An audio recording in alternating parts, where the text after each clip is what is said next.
Request किया था कि सर तानला प्लेटफॉर्म पर एक वीडियो बना दीजिए, क्योंकि ये अच्छा खासा अपने हाई से करेक्ट हो चुका है। तो क्या हम इसमें अभी फ्रेश बाइंग कर सकते हैं?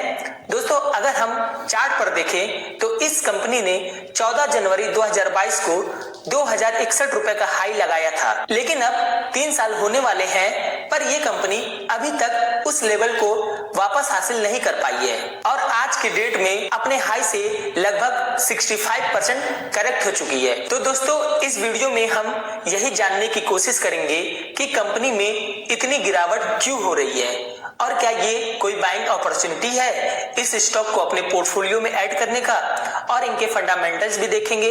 तो दोस्तों, आप लोगों से रिक्वेस्ट है कि अगर ये वीडियो आप लोगों को इंफॉर्मेटिव लगे तो प्लीज वीडियो को लाइक एंड शेयर करें और चैनल को भी सब्सक्राइब करके बेल आइकन को प्रेस कर दें, ताकि हमारे हर नए वीडियो की जानकारी सबसे पहले आपको मिल सके।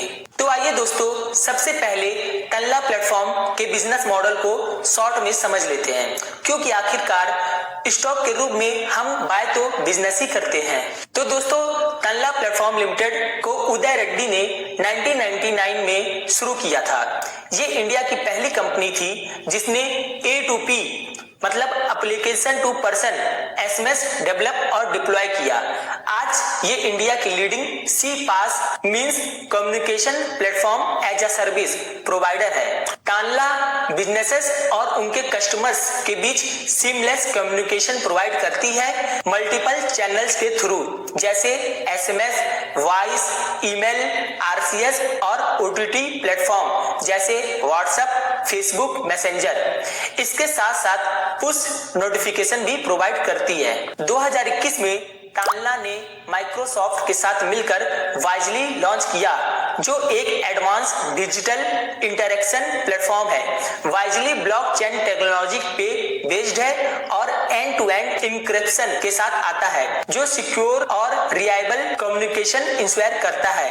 अगर एग्जांपल के साथ इनके बिजनेस को समझे तो मान लीजिए एक बैंक अपने कस्टमर को ट्रांजैक्शन के अपडेट देना चाहता है, तो वो तानला प्लेटफॉर्म लिमिटेड के CPaaS सॉल्यूशन का यूज कर सकता है, जिससे बैंक एक SMS भेज सकता है, जैसे कि डियर कस्टमर, आपके अकाउंट से 500 रुपए डेबिट हुए, बैलेंस 10,000, ABC बैंक। अगर कस्टमर को कॉल पर अपडेट चाहिए तो वॉइस कॉल सर्विस का यूज करके ऑटोमेटेड मैसेज डिलीवर हो सकता है। व्हाट्सएप पर भी एक मैसेज आ सकता है, जैसे hi, your transaction of 500 is successful, thanks for using ABC bank. Push notification के जरिए भी बैंकिंग ऐप पर अलर्ट मिल सकता है। अगर इनके क्लाइंट की बात करें तो तानला के क्लाइंट में ई-कॉमर्स, बैंकिंग, ट्रेवल और टेलीकॉम जैसे बड़े सेक्टर के कंपनीज शामिल हैं। तो दोस्तों, हमने बिजनेस को तो समझ लिया, अब समझ लेते हैं कि कंपनी का स्टॉक आखिर क्यों गिर रहा है। तो दोस्तों, अगर हम मार्च 2020 से मार्च 2022 तक इनके रेवेन्यू को देखें तो वो हर साल बहुत अच्छे से बढ़ा है। मार्च 2020 में जहां इनका रेवेन्यू 1943 करोड़ का था, वहीं मार्च 2022 में इनका रेवेन्यू बढ़कर 3206 करोड़ तक हो गया। और इनका ऑपरेटिंग प्रॉफिट मार्जिन की बात करें तो मार्च 2020 में कंपनी सिर्फ 9% का ऑपरेटिंग प्रॉफिट मार्जिन कमाती थी, जो मार्च 2022 में बढ़कर 22% तक पहुंच गया, जिसके वजह से इनके नेट प्रॉफिट में भी बहुत बड़ी ग्रोथ देखने को मिली। मार्च 2020 में इनका नेट प्रॉफिट -211 करोड़ का था, जो मार्च 2021 में 356 करोड़ का हो गया और मार्च 2022 में 539 करोड़ तक पहुंच गया। इतनी बड़ी ग्रोथ देखकर बाजार को लगा कि ये कंपनी आगे भी इसी तरह का ग्रोथ दिखाएगी और बाजार ने इसको 14 जनवरी 2022 को 64.1 की वैल्यूएशन दे दी। लेकिन जैसे ही अगले साल मार्च 2023 से इनके रेवेन्यू के ग्रोथ की स्पीड कम हो गई और इनका ओपीएम भी 4% तक घट गया, वैसे ही बाजार ने इनकी हाई वैल्यूएशन को डी ग्रोथ करना शुरू कर दिया और 31 मार्च 2023 को कंपनी का प्राइस टू अर्निंग 64 से घटकर 15 पर आ गया। दोस्तों, मार्च 2023 में कंपनी का रेवेन्यू 3355 करोड़ का था, जो मार्च 2022 के कंपैरिजन में सिर्फ 4.63% ही बढ़ा था और मार्च 2024 में 3928 करोड़ का था। और ऑपरेटिंग प्रॉफिट मार्जिन देखें तो मार्च 2023 में कंपनी का ओपीएम 18% का था, जो मार्च 2022 के कंपैरिजन में 4% कम था और मार्च 2024 में 19% का था। और नेट प्रॉफिट की बात करें तो मार्च 2023 में कंपनी का नेट प्रॉफिट 448 करोड़ का था, जो मार्च 2022 के कंपैरिजन में -16.88% कम हो गया और मार्च 2024 में सिर्फ 548 करोड़ का था। दोस्तों, कंपनी ने बताया कि रेवेन्यू के ना बढ़ने का मेन रीजन है यूएस और यूरोप के मार्केट में रिसेशन का डर और डिमांड में कमी होना। लेकिन दोस्तों, अभी हाल ही में यूएस से एक न्यूज आई रिसेशन को लेकर। उसमें कहा गया यूएस इकोनॉमी में रिसेशन का डर अब कम होता दिख रहा है, क्योंकि नवंबर में अमेरिका का जॉब मार्केट रिबाउंड कर गया और 2,27,000 नए वर्कर्स ऐड हुए। फेडरल गवर्नमेंट के पेरोल डाटा के मुताबिक ये रिकवरी पिछले महीने के कंपैरिजन में काफी स्ट्रांग है। दोस्तों, अब आ जाइए इनके फंडामेंटल्स देख लेते हैं। तो कंपनी का मार्केट कैप 9,794 करोड़ का है। इनका करंट प्राइस 728 रुपए चल रहा है। प्राइस टू अर्निंग देखें तो 18.1 का है, जो इस समय अंडर वैल्यूड हमें दिख रहा है।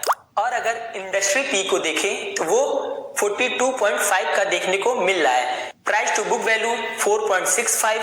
इनका रिटर्न ऑन इक्विटी 31.7%, जो कि बहुत अच्छा नंबर है। मेनली 20% के ऊपर का अच्छा माना जाता है। इनका रिटर्न ऑन कैपिटल एम्प्लॉयड 38.3%, ये भी बहुत अच्छा है। डेट टू इक्विटी 0.03, मतलब कंपनी बिल्कुल ही डेट फ्री है, जो कि एक अच्छे कंपनी की पहचान है। रिजर्व कंपनी के पास 2,094 करोड़ का है और कंपनी अपने शेयर होल्डर को बढ़िया डिविडेंड भी देती है। इनका डिविडेंड यील्ड 1.65% का है। सेल्स 4,011 करोड़ का है, जिसपे 542 करोड़ का नेट प्रॉफिट कंपनी कमाती है, जो कि अच्छा है। ईपीएस 40.3 का है। करंट रेशियो 2.2 का है, मतलब कंपनी को अगर अपना डेट 1 साल के अंदर चुकाना पड़ जाए तो वो आराम से चुका सकती है।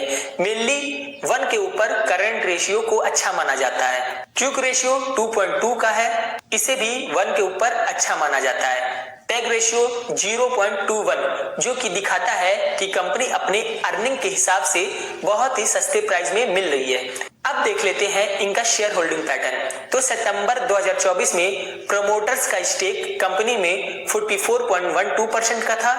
एफआईआईज का स्टेक 14.64% का था। डीआईआईज का स्टेक 0.79% का था और पब्लिक का स्टेक 40.42% का देखने को मिल रहा है। तो दोस्तों, अगर मैं अपना ओपिनियन दूं तो कंपनी इस समय मुझे सही लग रही है।